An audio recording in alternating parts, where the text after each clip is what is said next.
Firstly, before I talk about anything My Hero Academia related, I just want to say I have missed you guys. I mean, I really don't feel the best even right now. I haven't actually fully recovered, but I have missed you guys so much, and it's honestly made me sadder knowing I haven't been making videos and just talking with you guys. So I'm just like, you know what? I want to make a video, even if it's probably not going to be my best video of all time for such an amazing arc that's going on in My Hero. I wanted to talk about it just because I want to do something besides just laying in bed and being sick. So, yeah, but for the most part, I think I'm getting better, guys. Don't worry too much. I am definitely having, like, fevers and stuff, but it's not as bad as it was the other day when I had to go into the ER. But for now, I'm taking my medicine and everything's slowly leveling out. Hopefully by tomorrow or a couple days from now, I might start feeling better. But, anyways, let's get into this week's episode of My Hero Academia. I'm actually going to be loosely talking about the past two episodes, since technically I didn't talk about last weekend's episode either, because of the whole ordeal of me being sick. So, because of that, I'm going to kind of talk about individual details, and I want to be honest with you, this is probably not going to be my best video for My Hero, but I'm going to do my very best to talk about the themes and stuff that I really appreciate from this, arc and all that. But the point I want to get at, though, is I really have to say, watching this entire arc again in the anime it really rekindles my love for Gentle and La Brava.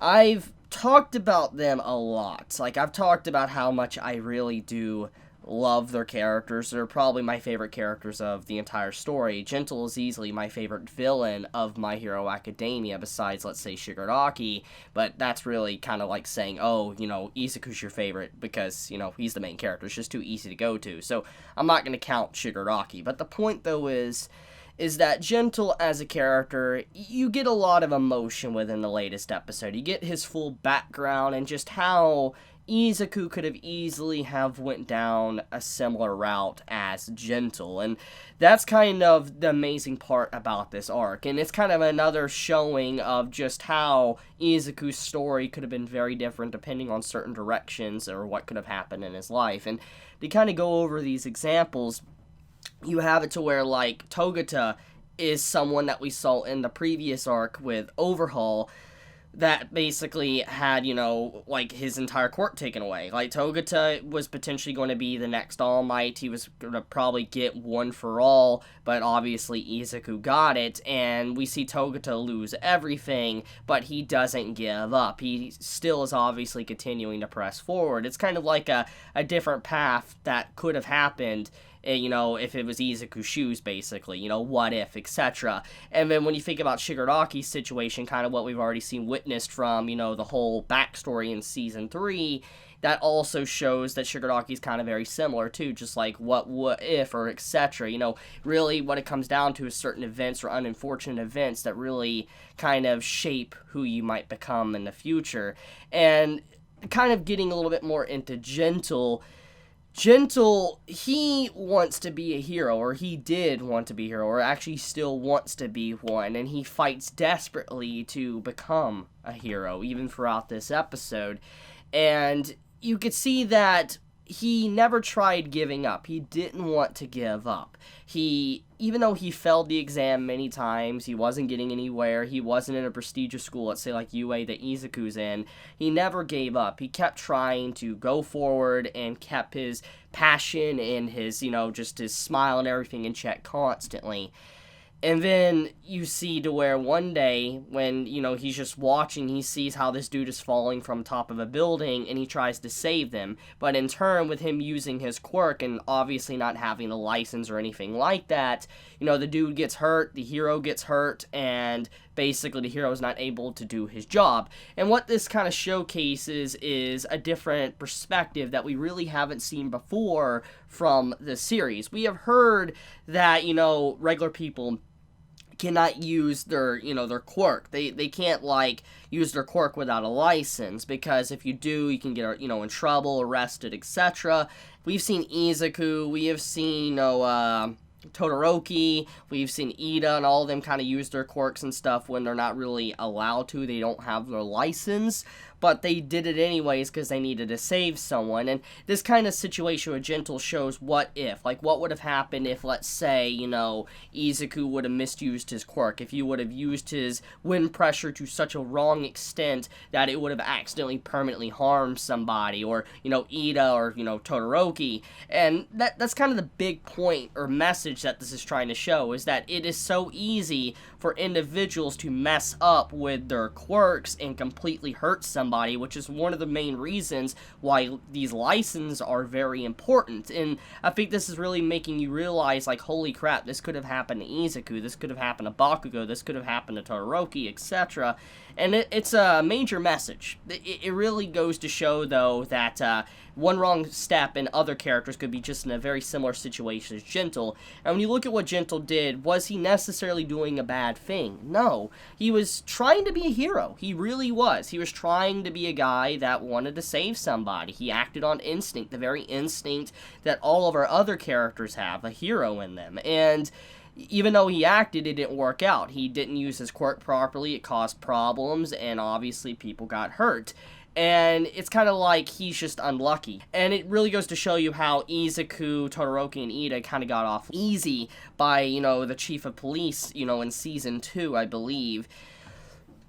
In Season 2, I believe, where he was, like, warning them, like, don't do it again, and he didn't put them in the papers, etc. So it shows how they got off lucky, but Gentle wasn't so lucky.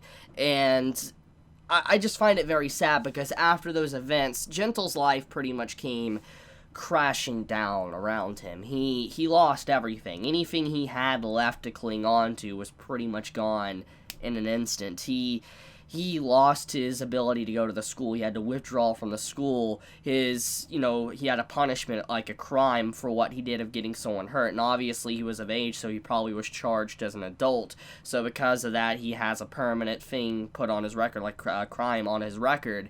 And then you have the situation with his parents. His parents were trying to support him and all that for so long, and obviously it was too much. It broke the camel's back, and they threw him out of the house. He pretty much became homeless. He had nothing. He lost himself. He had no future, and this is something very realistic and sad. And I think this episode is going to really hit the heartstrings of a lot of people, especially those that have had dreams, and then the years go by and you realize that you lost that dream. You didn't realize the dream was now out of reach completely. It's kind of sad, honestly. It really is. And it's stuff like this that makes me really appreciate Horikoshi as a writer, and just, seeing how he's willing to go the extra approach with a realistic setting with characters and all that. And Gentle's entire background and all that is truly depressing, because that could easily happen to anyone within this story, and it just one wrong mistake, that's all it took, and he ruined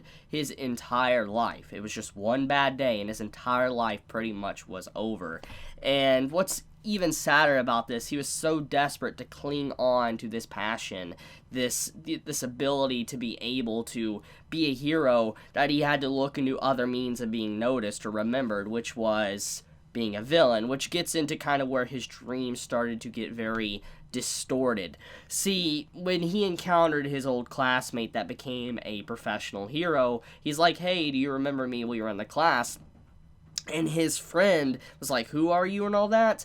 And Gentle, realizing he started looking into being a villain, this is where he realized that his legacy, what he is, he's nothing. He's no one. He'll be forgotten. Nobody will remember him. He will be useless.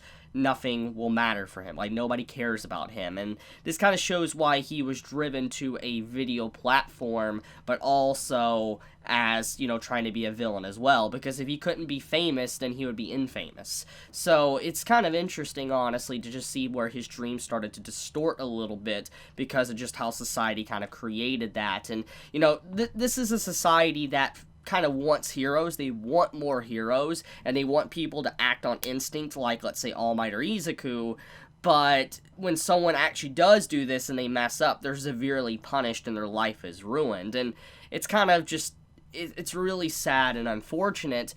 And when you see how Gentle becomes a villain now, it's just like, holy crap, now everything makes sense. Then you have the whole La Brava story, which adds more element to that dynamic of Gentle. And La Brava was someone that was, she had someone she loved, and she built up a lot of courage, probably months, years maybe, building up courage to finally talk to the one that she admired and loved, and was going to give them a letter, and did give them a letter. And the person that received this letter, instead of being nice and sweet or just denying her, etc., being nice about it, decided to make fun of her and joke with his friends. And it's incredibly rude. With the amount of emotions and passion that was put into that letter, even if she is a stalker, it's messed up to put someone's feelings in the dirt like that after they finally work up the courage to even come before you to give that letter. And the man doing that just goes to show how scum he is. He honestly did not deserve La Brava in the first place, just because of how he acted after, he received the letter. But obviously, because of that heartache and all this, it shows that La Brava was very shy. She has a lot of emotions, and when her emotions finally got, rejected, it kind of made her curl up into a ball, and she went into a shell, which then she started to isolate herself in her home, and she realized that there was really no light left in her life. And I know many might say, but it seems over dramatic for her to be this upset over someone denying her feelings. That may be the case, but it's not the point. It comes from her perspective of how she spent so long probably building up those emotions, and when someone just literally craps all over them, that's gonna hurt. And knowing from her standpoint, she's probably very emotionally unstable, and finally was able to say something, then that happened. It forced her to just retreat into a shell, and she even wanted to be done with it completely because of everything, but it's thanks to Gentle that she was able to even, find some form of light, which leads into the big part of what this episode, or latest episode, was about. It's about Gentle being a hero for someone. See, a villain and a hero is technically, it just depends on the perspective. Like, someone could be a villain in others' eyes, but then they can be a hero in others. And in this case, it's kind of like Gentle. Gentle, he is obviously a villain, but in circumstance, obviously La Brava views Gentle like a hero. It's very obvious. And when she viewed Gentle's video online, she brightened up, she smiled, she was happy. And when you really think about the similarities, it's very similar to All Might and Izuku. When Izuku was looking at online videos, he saw All Might cheer him up and all that. He was cheered up by All Might. He became a big fan. And because of that, he was able to actually continue to press forward, and All Might's his major hero, his number one favorite hero. And so La Brava is very similar to Izuku, and she's always believed in Gentle, and she will continue to believe in Gentle. And with that entire moment, Gentle realizes that he needs to meet La Brava's expectations. It's no longer just him anymore. It's not just his selfish dream of wanting to be noticed or, not to give up and all that and want to be a hero. He now needs to actually try his best for the very person that believes in him, someone that's given him life and courage and light in his life. Just as how Gentle gave La Brava light, La Brava gave Gentle light as well, which is the big reason why the whole love scene is very important too. It's sad, honestly, just to see how La Brava's love for Gentle wasn't enough to be able to stop Izuku, and this is kind of an interesting twist on the, a friendship power-up, or love is greater than any obstacle, etc. It's an interesting twist to see that love actually did lose in the end against the overwhelming force that was Izuku. And I think many are going to really appreciate this arc for that little twist on that theme. And this isn't the first time that, Horikoshi-sensei has done this. He did this in the previous arc where you had three villains, basically having friendship power-ups together, working together, and truly trying to fight against a hero. So, it's not the first time that, Horikoshi has done something like this. So, it's just cool. I really think that this is just one of my favorite arcs, and easily one of the saddest moments of the series too, just because of the the message of it. I mean, you have Gentle realize that, you know, he needs to protect La Brava no matter what, because he is her hero, and if he's gone, then she has nothing really to live for, and it's kind of very similar to that All for One and One for All fight in Season 3, where if everybody saw All Might really fall against All for One, a lot of people would be hopeless and have nothing left, because that's the only person they really believed in. So yeah. It's emotional, but I'm going to leave it at that. I'm not feeling too well. I think I need to wrap up this video. But, yeah, good episodes. I'll try to review the manga tomorrow as well, guys. But for now, I want to get this video up and probably hit the hay. So, sorry if I coughed at all. Well, I did cough, actually. I don't know why I'm acting like I didn't. And I'll try to see if I can figure out a way to cut them out if I can. But, I love you guys. You have a wonderful day, and thank you so much for the support you've been showing me for the past couple days. I really do appreciate it. And with that, Chibi out.